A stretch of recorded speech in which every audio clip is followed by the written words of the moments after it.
بسم اللہ الرحمن الرحیم۔ السلام علیکم ورحمۃ اللہ۔ دوستو، پرانے وقتوں کی بات ہے کہ ایک بادشاہ کے دربار میں ایک اجنبی حاضر ہوا اور بادشاہ سے نوکری مانگی۔ بادشاہ نے جب اس کی قابلیت دریافت کی تو اس نے بتایا کہ وہ سیاسی آدمی ہے۔ بادشاہ کے پاس پہلے ہی سیاستدانوں کی لمبی قطار تھی، لیکن اتفاق سے اس کے اصطبل کا رکھوالا فوت ہو گیا۔ چنانچہ بادشاہ نے اسے اپنے خاص اصطبل کا رکھوالا بنا دیا۔ کچھ دن کے بعد بادشاہ نے اس سے اپنے سب سے زیادہ عزیز گھوڑے کے بارے میں دریافت کیا تو اس نے کہا یہ گھوڑا نسلی نہیں ہے۔ بادشاہ نے وہ گھوڑا بڑا مہنگا خریدا تھا۔ بادشاہ نے اس شخص کو حاضر کرنے کا حکم دیا جو دور کہیں جنگل میں گھوڑے سدھارنے اور بیچنے کا کام کرتا تھا۔ جب وہ شخص حاضر ہوا تو بادشاہ نے اس سے دریافت کیا کہ تم نے مجھے یہ گھوڑا نسلی کہہ کر بیچا تھا، لیکن یہ تو نسلی نہیں ہے۔ اس شخص نے جواب دیا کہ بادشاہ سلامت، یہ گھوڑا تو نسلی ہے، لیکن اس کی پیدائش کے وقت اس کی ماں مر گئی تھی، چنانچہ یہ گھوڑا ایک گائے کا دودھ پی کر اور اسی گائے کے زیر سایہ پلا بڑھا ہے، اور بچپن اس نے گائے کے ساتھ ہی گزارا ہے اور اس کے ساتھ ہی پلا بڑھا ہے۔ اور اس اصطبل کے رکھوالے کو بلا کر پوچھا کہ تم کو کیسے پتا چلا کہ یہ گھوڑا اصلی نسل نہیں ہے؟ تو اس نے جواب دیا کہ گھوڑا جب گھاس کھاتا ہے تو سر نیچے کر کے گائیوں کی طرح کھاتا ہے، جبکہ نسلی گھوڑا گھاس منہ میں اٹھا کر سر کو اٹھا لیتا ہے۔ بادشاہ اس کی فراست سے خاص متاثر اور حیران ہوا اور اس کے گھر میں گھی، اناج، دمبے بنے ہوئے اور پرندوں کا اعلیٰ گوشت انعام کے طور پر بھجوا دیا۔ اس کے ساتھ اس کو اپنی بیوی کے ساتھ محل میں تعینات کر دیا۔ کچھ عرصے کے بعد اس نے اپنے مصاحب سے اپنی بیگم کے بارے میں رائے پوچھی تو اس نے جواب دیا کہ اس کے طور و اطوار تو ملکہ جیسے ہیں، لیکن شہزادی کسی بادشاہ کی بیٹی نہیں ہے۔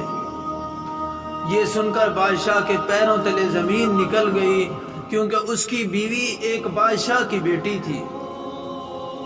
بادشاہ نے اپنے حواس درست کیے اور اپنی ساس کو بلوایا اور معاملہ اس کے گوش گزار کیا۔ بادشاہ کی ساس نے اسے جواب دیا کہ حقیقت یہ ہے کہ تمہارے باپ نے میرے میاں سے ہماری بیٹی کی پیدائش پر ہی اس کا رشتہ مانگ لیا تھا، لیکن ہماری بیٹی 2 ماہ کی عمر میں فوت ہو گئی، چنانچہ ہم نے تمہاری بادشاہ سے قریبی تعلقات رکھنے کے لیے اس بچی کو اپنی بیٹی بنا لیا اور اس کی پرورش کر کے اس کے ساتھ تمہاری شادی کر دی۔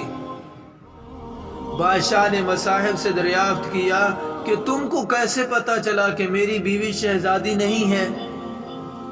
اس نے کہا اس کا سلوک خادموں کے ساتھ صحیح نہیں اور بادشاہ اس طرح نہیں کرتے۔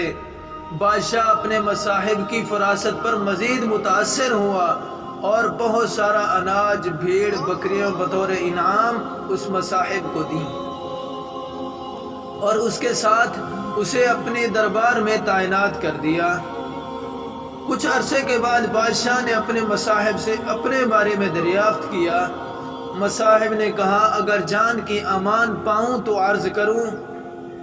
بادشاہ نے اس کی جان کی امان کا وعدہ کیا تو اس نے کہا کہ تم ہو تو بادشاہ، لیکن نہ تم بادشاہ کے بچے ہو، نہ تمہاری چال چلن بادشاہوں کی طرح ہے۔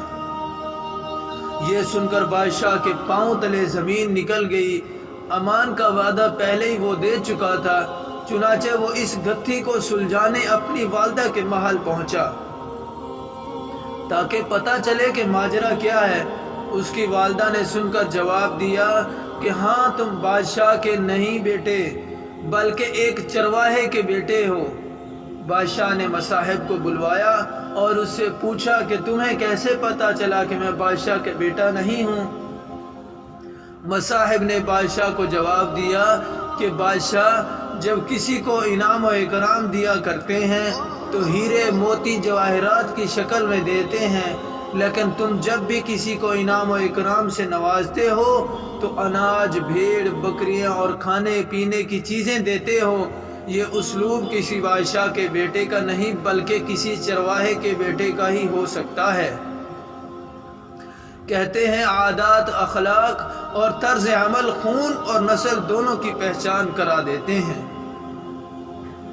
آپ سب دوستوں سے درخواست ہے کہ ویڈیو اچھی لگی تو لائک کر دیں اور کمنٹس کر کے اپنی رائے کا اظہار کریں اور دوستوں کے ساتھ شیئر کریں۔